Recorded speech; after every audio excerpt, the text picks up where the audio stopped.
Alam mo ba, si Gregorio del Pilar ay ipinanganak noong ika-14 ng Nobyembre, 1875 sa Bulacan, Bulacan. Siya ay pamangkin ni Marcelo H. del Pilar. Ang watawat na may 3 kulay na ginamit noon ng mga sundalong Pilipino ay halaw sa watawat ng bansang Cuba. 52 sa 60 sundalong Pilipino ay napatay sa labanan sa Tirad Pass.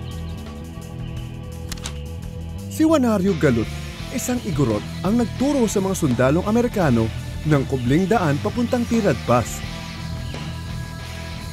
Si Peyton C. March ang commander ng mga sundalong Amerikano sa ilalim ng 33rd Infantry Regiment ng Amerika. Ang Texas Regiment ay binubuo ng 300 sundalong Amerikano na mga bihasang sharpshooters. Kabubukang liwayway pa lamang noong ika-2 araw ng Disyembre 1879, pumosisyon sa tuktok ng Tirad Pass ang 60 sundalong Pilipino sa pamumuno ni Gregorio del Pilar.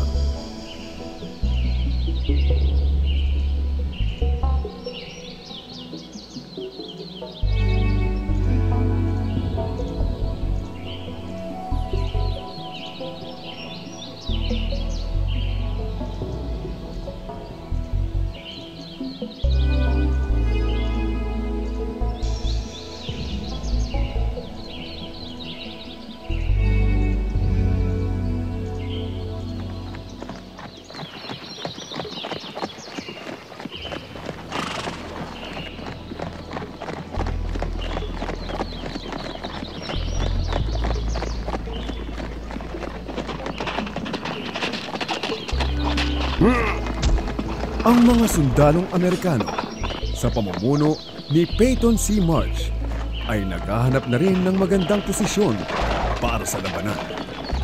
Kumpleto sa armas at sadyang mga sanay sa pakikipaglaban ang mga sundalong Amerikano. Subalit, iba ang diskarte ng mga sundalong Pilipino at bentahe ang posisyon nila sa tuktok ng Tirad Pass.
Lumaon ang mga oras.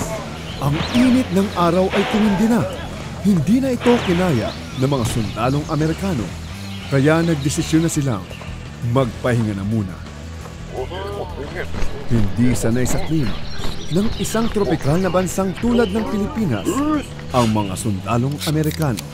Kaya naman, tagaktak ang pawis nila sa pakikipaglaban sa arawan.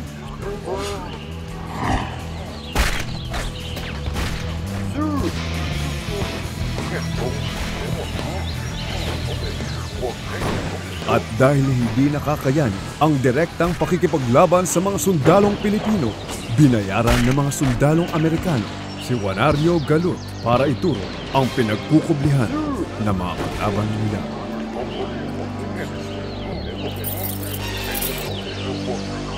Dahil sa impormasyong binigay ni Juanario, nakapagplano ng bagong estratehiya ang mga sundalong Amerikano.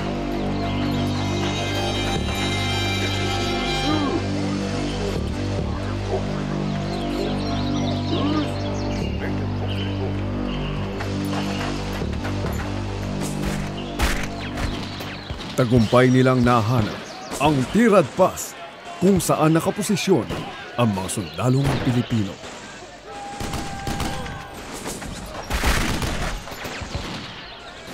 Pumosisyon ang mga sundalong Amerikano at sinimulan ang pag-atak sa mga sundalong Pilipino.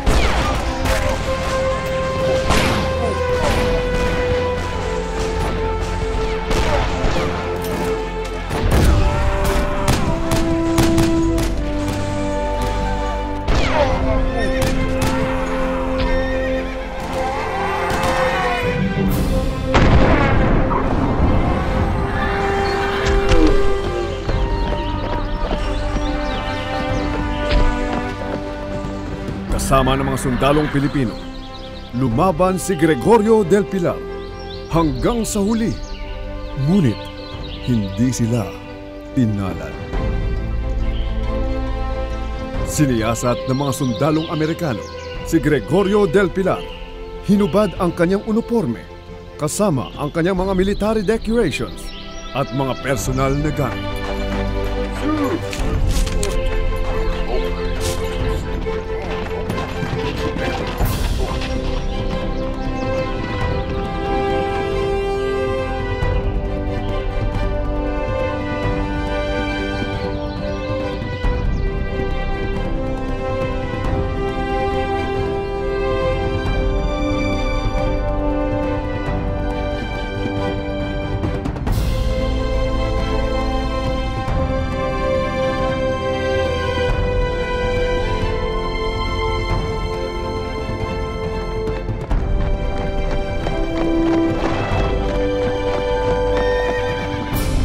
Namatay si Gregorio del Pilar noong ikalawang araw ng Disyembre 1899.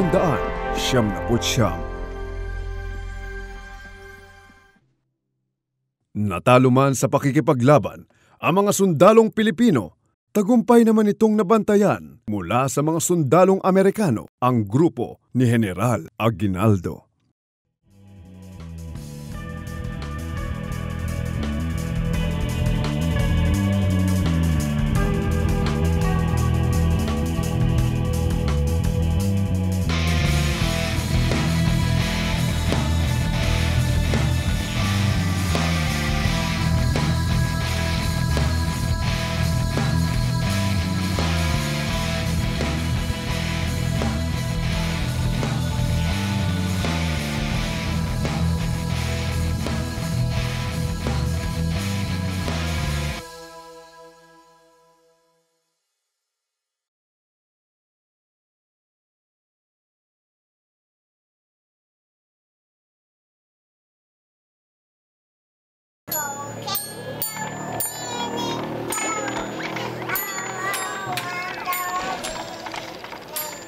Yakamashiki.